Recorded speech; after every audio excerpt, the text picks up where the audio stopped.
Լեռնային Ղարաբաղի եւ Ադրբեջանի հակամարտ զորքերի շփման գծի արևելյան եւ հարավային ուղություններում երեկ երեկոյան ադրբեջանական կողմը դիվերսիոն ներթափանցման փորձեր է ձեռնարկել։ Հաղորդում է Լեռնային Ղարաբաղի պաշտպանության նախարարությունը, հավելելով, որ պաշտպանության բանակի ուժերը կորուստներ պատճառելով հետ են մղել նրանց։ Դիվերսիոն խմբին դիմագրավելու ընթացքում պաշտպանության բանակը կորուստներ չի ունեցել։ Լեռնային Ղարաբաղի նախագահի աշխատակազմի ղեկավարի տեղակալ Դավիթ Բաբայանը վերջին շրջանում Ադրբեջանի ցուցաբերած ակտիվության եւ առաջիկա օրերին ՀԿ Մինսկի խմբի համանախագահների տարածաշրջան կատարվելիք այցի միջև հնարավոր կապի վերաբերյալ Ազատության հետ զրույցում ասաց. Երբ որ պետք է ինչ-որ խմբեր այցելեն, կարևոր այսպես դիվանագետներ այցելեն տարածաշրջան,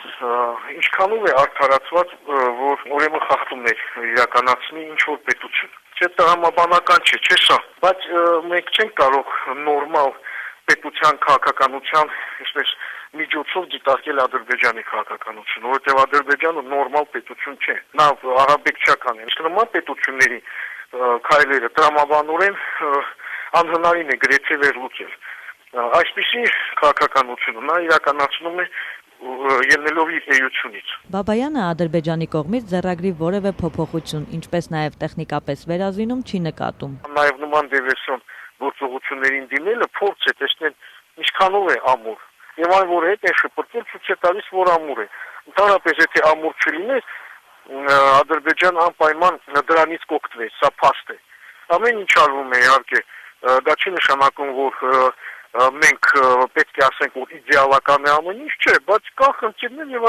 եւ արվում է հնարավոր այդ խնդիրները լուծելու համար ավելի ուժեղացնելու մեր պաշտպանողությունը։ Կովկաս ինստիտուտի փոխտնօրեն Սերգեյ Մինասյանի խոսքով Ադրբեջանի ակտիվացումը կարող է կապ ունենալ համանախագահների այցի հետ, բայց խնդիրն ավելի խորքային է։ Կարծում եմ, որ այո, տրամաբանական է, որ դա կարող կոնկրետ այդ միջադեպերը կապված լինեն սպասվող համանախագահների այցի հետ, բայց ընդհանուր առմամբ մենք տեսնում ենք, որ վերջի օրերի կամ շաբաթների ընթացքում ադրբեջանական կողմը ավելացնում է ակտիվությունը շփման գծում, դա կարծում եմ նույնպես տրամաբանական է սպասվող էր եւ դրա ասենք հիմքերը կոնկրետ ինչ-որ մի այցի հետ կապված չեն, այլ դրա հիմքերը դա ավելի շատ այն մոտեցումներն են, որոնք որ կան Ադրբեջանի եւ հասարակության եւ քաղաքական վերնախավի մոտ։ Քաղաքագետի կարծիքով իրավիճակի նոր սրումը դեռ կշարունակվի եւ արդեն նոր զոհերն անխուսափելի կլինեն։ Եթե Ադրբեջանը համենայն դեպս վերադառնում այդ ռազմական բախումների եւ շփման գծում ռազմական այդ լարվածության պահպանման առումով, մենք պիտի նաեւ մտածենք, թե այլ ռազմական պատասխանները ինչ ձևով են լինելու, այդ պատժիչ գործողությունները ոչ միայն ինչ որ